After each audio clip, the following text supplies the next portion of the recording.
believe we are live.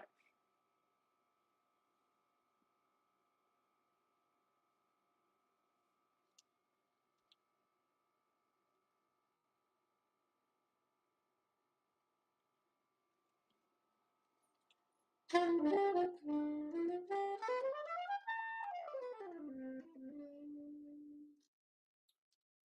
going, everybody? Hope you have a good, or hope you're having a good, weekend here. Happy Sunday. We're going to be going over today some strategies on playing one chord solos, or vamp, or modal solos, however you want to define it. But that's what we're going to be checking out today. Got a couple different strategies we're going to talk about. Checking out some recordings, talking about difference in phrasing, lots of different aspects of just keeping things interesting when you're playing over one chord or one tonality. If you have any questions, I'm going to be keeping an eye on our little chat here. Since this is a live stream, I can interact with your questions and comments. So if you have anything that you'd like to talk about or have questions about as I'm going through, definitely let me know in the chat. Chord vamps or tunes that have here. There's tunes like the Cedar Walton's Bolivia that has like a vamp section or an interlude that's just one chord. Even the tune Softly's in the Morning Sunrise is almost like a one-chorded song because it's just minor chord, then 2-5 back to the minor chord, then 2-5 back to the minor chord. So there's lots of different things that we can think about when using or when playing over one-chorded vamps. And there's three techniques that I want to talk about today. One is playing pentatonics, one is playing melodic scales or chromatic scales, and the other is imposing or implementing different chord changes, like your own chord changes over that one chorded vamp. There's obviously other techniques to think about when playing this, but those are the three that I think will help you get the most out of your soloing right away. So first one I want to talk about are melodic scales. So melodic scales, chromatic scales, however you want to think about them, are basically little 4-note, 2-note, 3-note, 5-note, I guess 7-note, however you want to say it, cells or groupings that are chromatic and not necessarily in the chord change, that kind of create some harmonic tension over a tonality that you're playing, right? So for example, over here in this melodic cell PDF package that we have, by the way, if you are interested in any of this material that we're going over, it's all in the Jazz Lesson Video suite of material. If you use my code RD5, you get 5% off. So that's a nice little thing for coming to the masterclass and being involved with this. So this is from the 67, I think, chord etudes or melodic cell etudes for one-chorded vamps. All of this will be in the description, so if you want to check that out. But basically, these are little cells, 4-note cells, that go inside and outside of the tonality of G major in this case, right? So, like, for example, this first line here, our first 4 notes are diatonic to G, right? That's all diatonic. Then, second 4 notes, that is definitely not in the key center of G, adding some tension. Then we do another little cell that's kind of inside, right? A, G, and A. Those are all notes of G major, but G sharp is not, so kind of adding some tension. Then we land back inside of our tonality in this 4-note cell, F sharp, D, E, F sharp. That's inside. Then we go outside again, starting on G sharp, outside again, starting on E sharp or F natural, and then we resolve back here to D. Excuse me, so let me play the line.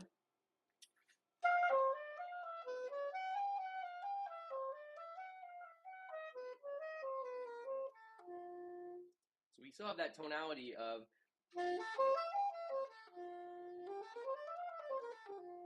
we're adding these little cells that are outside of the tonality to kind of create some harmonic dissonance and some different sounds in the line and over that chord.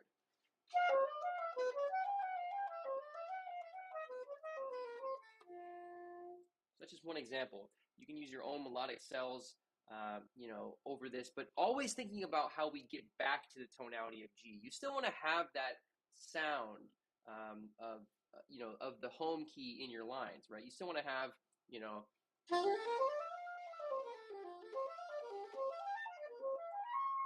the sound of the line, or else it really sounds like you're not it can almost sound too out. You want to still have the context of the chord that we're playing, right? So that's why here we start inside, we come back inside halfway through the line, and then we resolve back inside. So that's a good format to do, even if you're not copying this exact lick.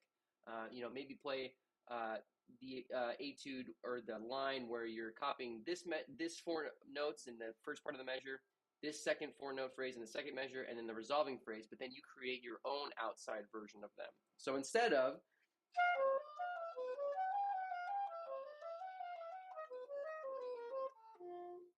that, we play maybe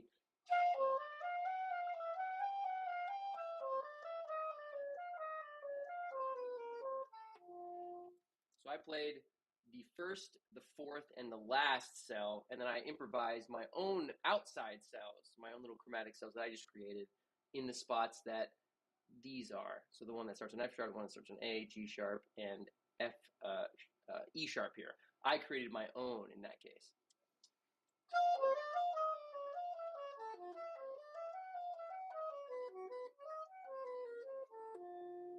So I'm just always resolving back to my, those are like my home base phrases. Everything else that I'm doing is improvising.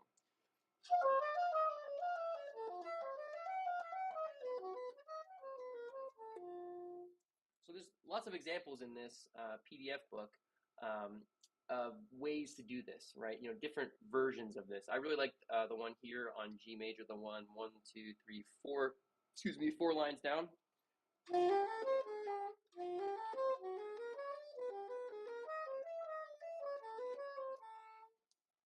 Kind of a cool way of playing 1, 2, 3, 5 in a different key. That automatically adds some tension to your line. Even just like taking little bits of this and then improvising off of those. Sorry.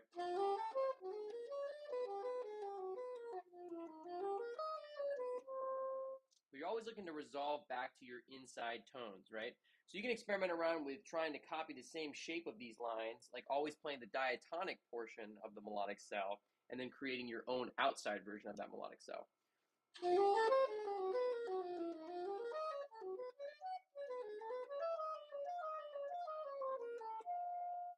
So I'm always going to resolve back to my, 1, 3, 5, or 7.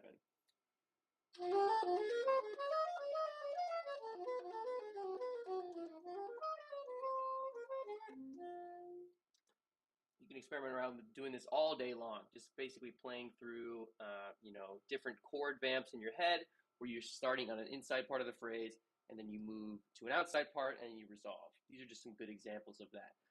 Anytime you listen to tunes, like impressions or any of the ones that I gave an example of before at the beginning of the masterclass, you can really hear how some artists do this. So I was going to pull up a cool version of impressions that John Coltrane's playing here, and you can kind of take a listen and see how how he's navigating some of these changes. And I'll pause the video when he's starting to outline some outside tonalities that I think are really cool, and ways that the melodic cell thing comes into play, and the pentatonic thing that's going to come into play when we talk about it in our next little section here. So let's take a listen to this, and if you have any questions during this or anything like that, please let me know in the chat, and I'd be happy to take a look at them.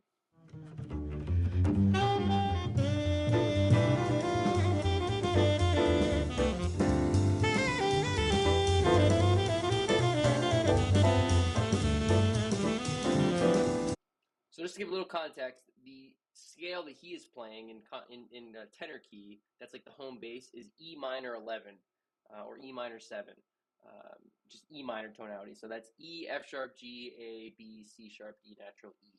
Those are the tonalities that he's playing. That's like his home bass. And for the first, phrases that we just heard, he's all inside. The only note that he plays that's a little out is this D sharp, but it's kind of like a leading tone. Everything else is pretty much inside. So he hasn't stepped outside. He hasn't used any chromatic cells or melodic cells to move him out, staying completely inside the tonality for now.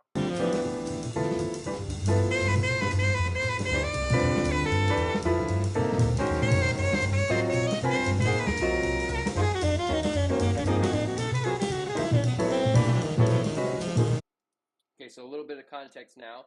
Impressions has two chords, two-chord vamp, I guess. It goes up a half step to concert E flat minor 7 instead of it being in concert D. For tenor, it's F minor 7 for our scale.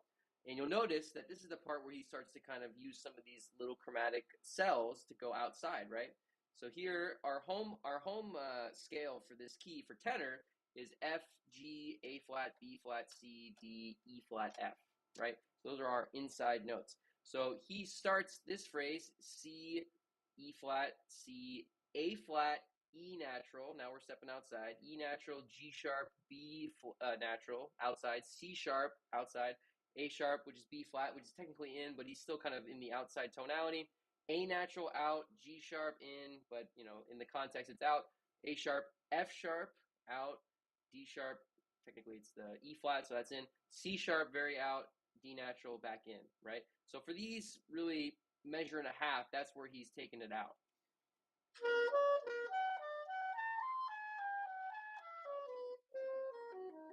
And he comes back in. So really for 1, 2, 3, 4, 5, basically 6 beats, he's playing out. But when it changes keys here to the F minor, he solidifies the tonality by playing E flat D. That's showing that new key center is there. He's kind of giving it away that's the key. And then he starts with these inside cells at the end of this phrase. And then he starts to play out.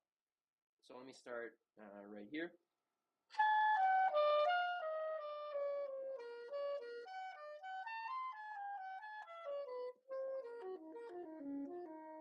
So that's kind of something that you can implement too into your shedding. If you want to play impressions, or if you just work on just an F minor vamp, take the first 4 bars and play inside, kind of like Train does here. Playing something just kind of simply and singing and very melodic inside the tonality, and then take 6 beats where you play outside and then resolve back again.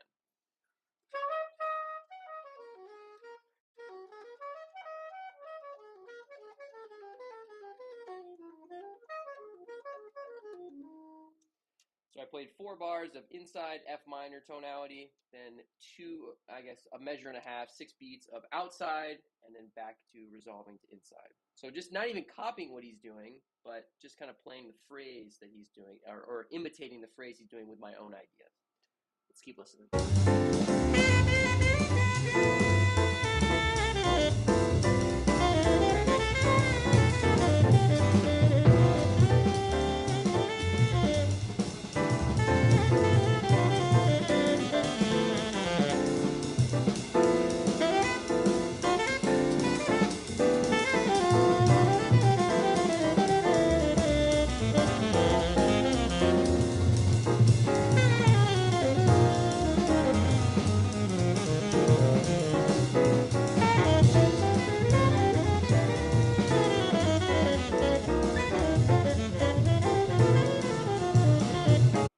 So here's an example where he plays, pretty inside on the bridge, quote unquote, on that F minor section. Then when we get back to the last section of the tune, the last A, where it goes back to E minor, he plays pretty much the entire thing outside until the last bar of the phrase.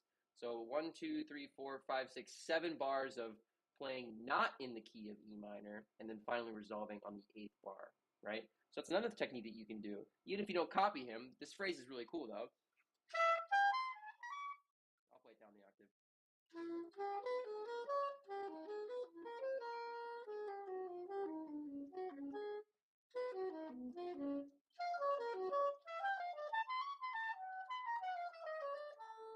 So he's really playing kind of like almost up a half step, kind of thinking about it in F minor in a way, minus the C sharp. But that's kind of the way that I hear it here. He's almost playing like some of these little cells up a half step. So that's something that you can implement too, right? Maybe play a 7 bar phrase where you're in the key of E minor, but you're thinking up a half step, you're playing up a half step, and then on the 8th bar you resolve. Do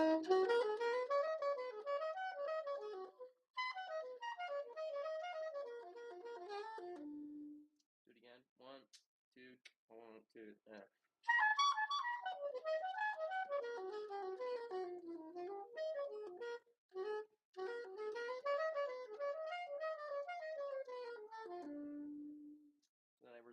8th bar. So that's something I would, try and imitate that Train is doing without copying his exact lines, just the shape of his phrase, whether it's using chromaticism, pentatonics, whatever, but just the shape of his phrase and kind of trying to implement that into your practicing. So that's the first part of this that I would recommend shedding. Let's check out this next phrase here. So this is from another version. This is a pentatonic line from 67 Pentatonic Lines, the Jazz Lesson Video book here. So let's take a look at this. So here we have something on G7. This is with our dominant pentatonic. Dominant pentatonic are built off of our dominant scale. The number system for a dominant pentatonic are 1, 2, 3, 5, 7, 1, or dominant 7, 1. That's G dominant pentatonic.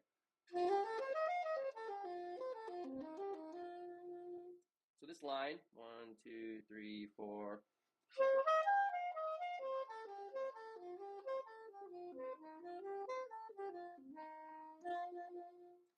It's kind of a fun line to try and use as your inside phrase when it comes to one chord soloing, right?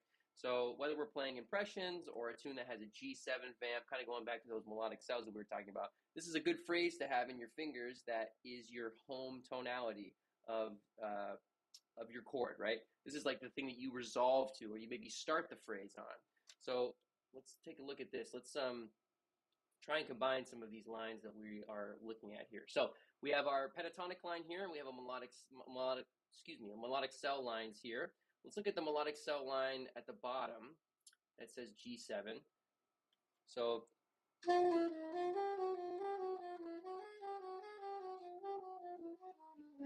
right, that's our little chromatic cell. So I'm just going to take maybe the second measure here, and I'm going to try and attach this to my G7 pentatonic measure. So let's see, 1, 2, 3, 4, 1.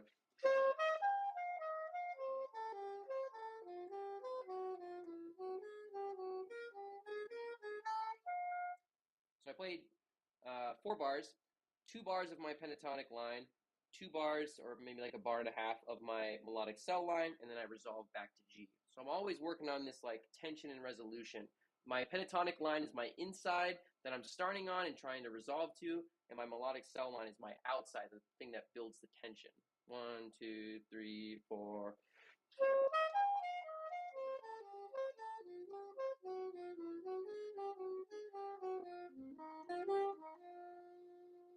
And then I resolve back. So this is kind of how I like to practice another aspect of practicing one chord vamps.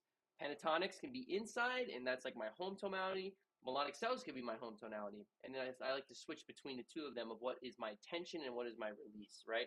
So for example, if I were to play this pentatonic line now up a half step, maybe so now I'm in A flat 7. So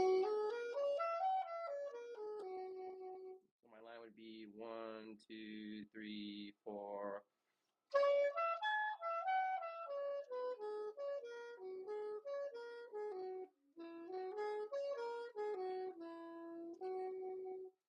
Right, that's now my line.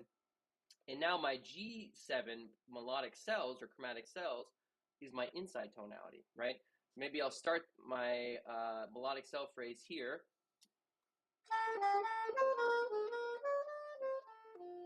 Right, those first 3 cells, and then I'll move to my outside pentatonic line, which is now in A flat, and then I'll resolve to my melodic cell, which is still in G. 1, 2, 3.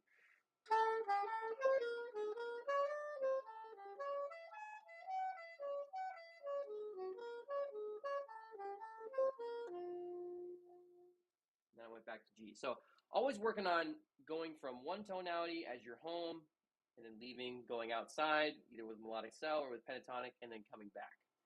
The other thing that really helps with this, is I guess one thing that it is difficult to practice with this is to create rhythms, because we're playing a lot of eighth notes, right?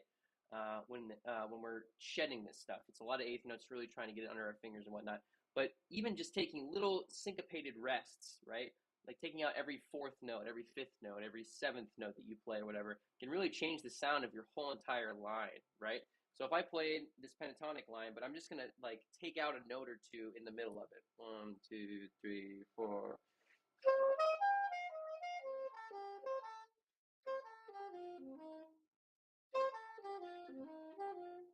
sounds completely different to me, at least. I really think that adds. So even when we're going back and forth between melodic cells and pentatonics, and trying to play inside and outside, always think about the time and the rhythm. That's really where I think the real magic lies in this music, is really the rhythm and the groove of it all, right? So now I'm going to try and play melodic cells and these pentatonics I'm thinking about G7 the whole time, but I'm going to try and also be rhythmically interesting. 1, 2, 3.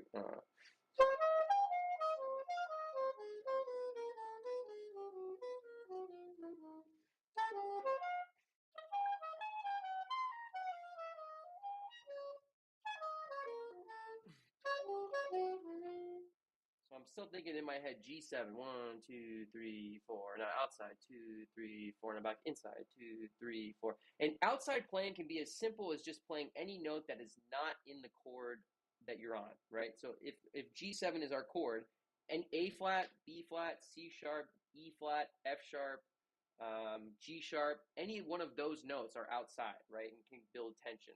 So you don't even need to think about it in a melodic cell context. You can just think about playing something off of that note. Maybe there's a line that that starts on G sharp. Whatever that line is, play that line. That's going to be outside, right?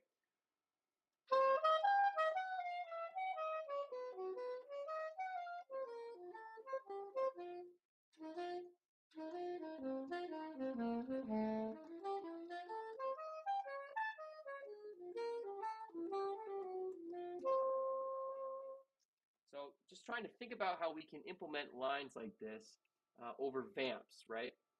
Any tune that that has a vamp, or any tune that that is kind of in the same tonality. Even rhythm changes can kind of act like a vamp, because it's all in concert B flat.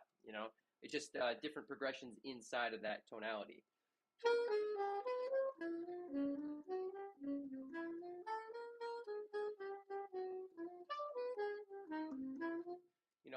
You can almost play just B flat or concert B flat like vamp over that.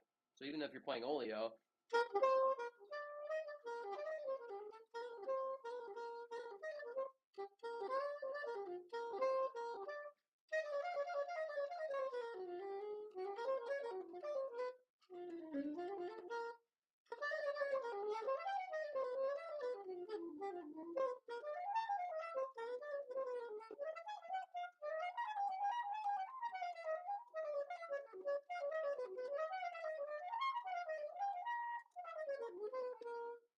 so even though I'm thinking about the progression in my head, I'm also trying to think about it as just like 8 bars of B flat. The bridge is different, but 8 bars of B flat, and I'll maybe play some melodic cell language.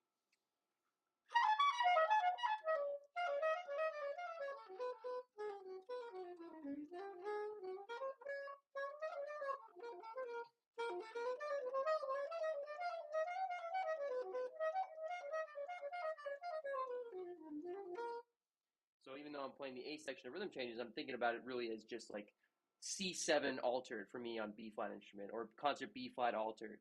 And then I could play kind of like inside that tonality and outside of that tonality with melodic cells and pentatonics and such. So that leads me into the last section I want to talk about here over these one-chord vamps, and that is playing your own changes over vamps. So I wanted to take this example of Bye Bye Blackbird. This is from one of our melodic cell etudes from the Jazz Lesson Videos books here, which you can get 5% off of if you use my code RD5. All of this is in the description if you want to check it out. I would highly recommend getting some of these books. When I was taking lessons with Chad back during my undergrad, he was writing all these PDFs, along with his team, and I got to see a lot of that process, and I got to use a lot of these PDFs when I was learning, and I would not be the player I am today if it wasn't for these PDFs and stuff. So definitely recommend checking these out and taking advantage of that discount code as well.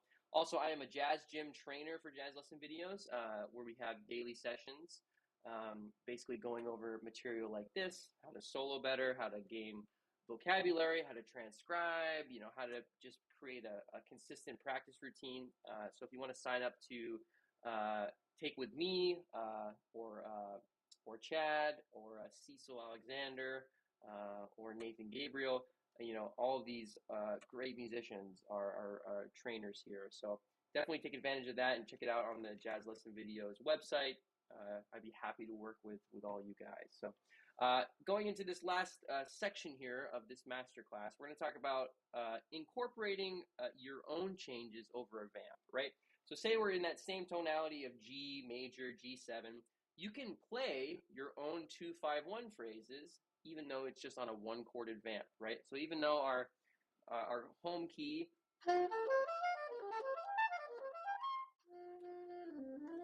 G major 7, right? So for example, over Bye Bye Blackbird here, this is what we have written.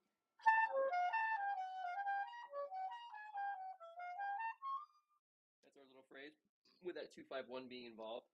But the cool thing is over a vamp, A minor and D7 are still in because they're just 2 5s to our one chord, right? It's all in the same tonality. They're all basically the same scale. A minor, D7, G major. It's all the same scale, just starting on a different note, right? So you can think about these tonalities or this vamp as like really just 2-5, 2-5, 2-5-1, 2-5, 2-5, 2-5-1, however the speed you want to think about it as. But you can superimpose your own changes over that. So if I play like, let's go back to our melodic cell phrase here. I'm going to play the first bar of my melodic cell. Then I'm going to play a 2-5-1 line and then resolve back to G.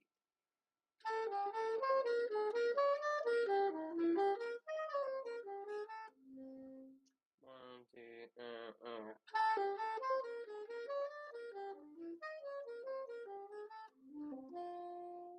So I'm always moving back and forth, right? 1, 2, 5, 1. And then you can just circle this over and over again, no matter the tune you're playing. Like, for example, on impressions, when we were thinking about impressions, E minor is our one chord. Play a 2-5, F sharp half diminished to B7, back to E.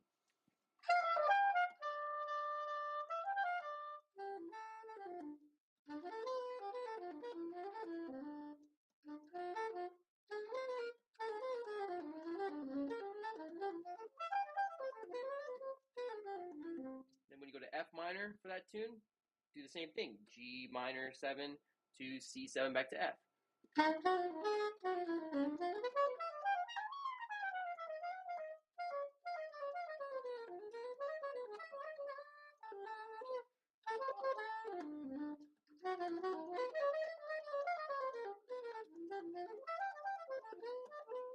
So I'm always trying to play my own substitutions, my own chord changes over these vamps. There's another thing to add that adds color, it adds context, it adds different things that you are superimposing. If you're playing with a really good rhythm section, sometimes they'll catch that and play the progression with you and superimpose the progression over the vamp. Bass players vamp in on a chord, and then they hear you play the 2-5-1. Whatever it is. And then the piano player, oh, here's it again, boom, 2-5, they're playing it with you now, This happens a lot with the Coltrane Quartet, Train superimposes either maybe like a giant steps progression or something like that. And then he, the McCoy heard it, and then McCoy starts playing the alternate changes with Train, and then the bass player plays, and then they're playing the alternate progression, and then they, boom, come back to the vamp on like the 8th bar or the 9th bar of the phrase, It's really cool, and the more that you practice it, the easier you'll have to be able to, or the easier you'll be able to hear it when you're listening to Train do it, or when you're in the moment, you're playing, it's like, oh man, I hear a 2-5 phrase coming in.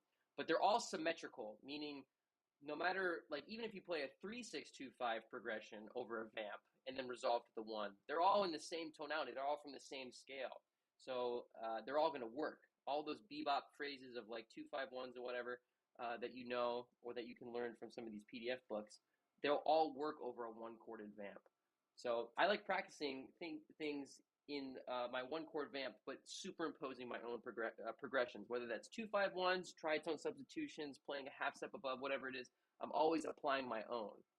So if I play in G, I'm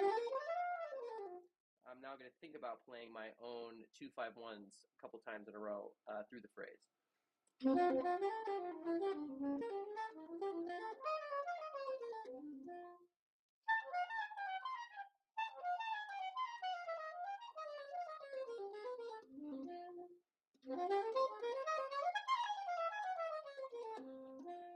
just playing my own basically 3 and 4 bar phrases of playing G major for like maybe 4 notes and then applying my own progressions.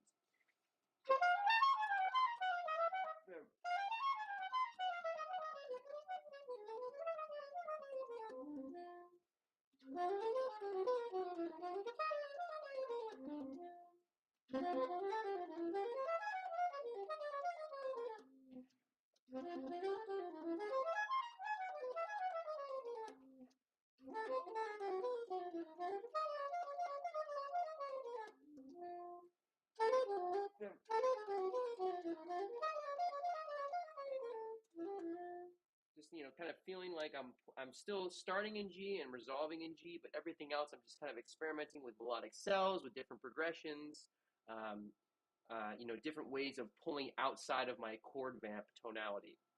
I was talking with a student the other day about the way that artists that made this kind of music famous, like John Coltrane and Steve Grossman, Elvin Jones, Dave Liebman, Joe Henderson, Freddie Hubbard, Woody Shaw. I mean, the list goes on. The difference in the way that they phrase when they play these kinds of tunes, that's different from like bebop or hard bop, right? Coltrane sounds completely different when he's playing on Blue Train than when he's playing on Impressions, right? So thinking about the way that they phrase, a lot of it is in 4-bar phrases, a lot of it is in 2-bar phrases, 8-bar phrases, where they are always, building tension for maybe like 2 bars and then resolve, or building tension for 4 bars and then resolve, or like we saw with Train, building tension for 7 bars and then resolving. So you can practice this way of phrasing as well as this way of playing. You know what I mean? I guess it's kind of almost like saying the same thing 2 different ways, but really there's a way to practice the phrase, in these 2-bar chunks, 4-bar chunks, 8-bar chunks, that Train really made famous.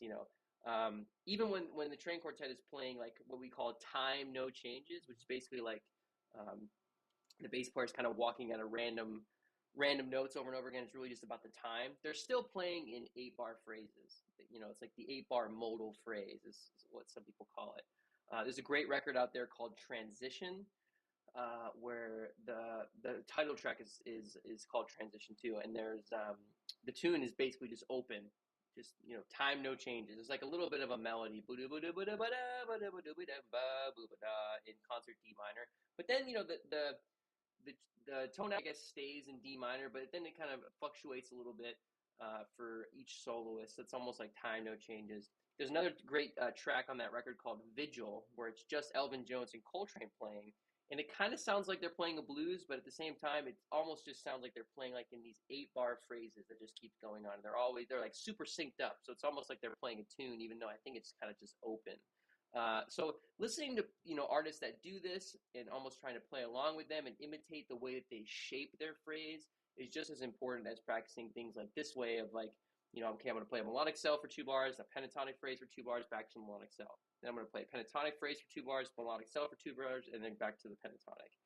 Different ways of practicing, but listening is almost the most important part when it comes to this, because the way that they phrase and the way that they play it is what makes this kind of playing, I think, so magical, so perfect, in a way. So hopefully that helps you guys out with this kind of playing and material.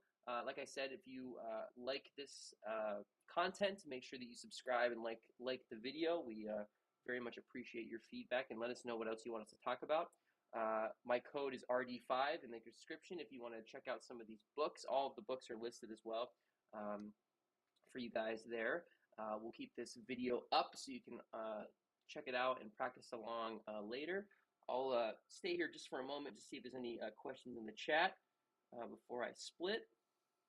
And like I said before about studying through Jazz Gym, it's a great way to practice and meet some people in the community that are always practicing and working, to be a better musician and better practicer.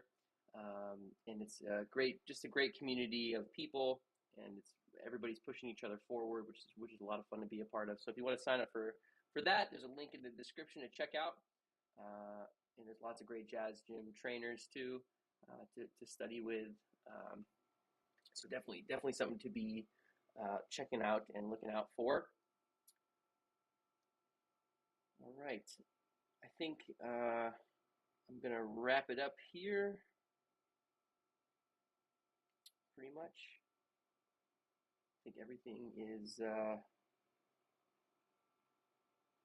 sealed up and ready to go. Definitely keep the questions coming in the comments, and let us know what you want us to work on and stream about next. And subscribe to the Jazz Lesson Videos YouTube channel. We've got a lot of great content coming up. Hope you guys have a great rest of your weekend, and happy practicing. See you guys around.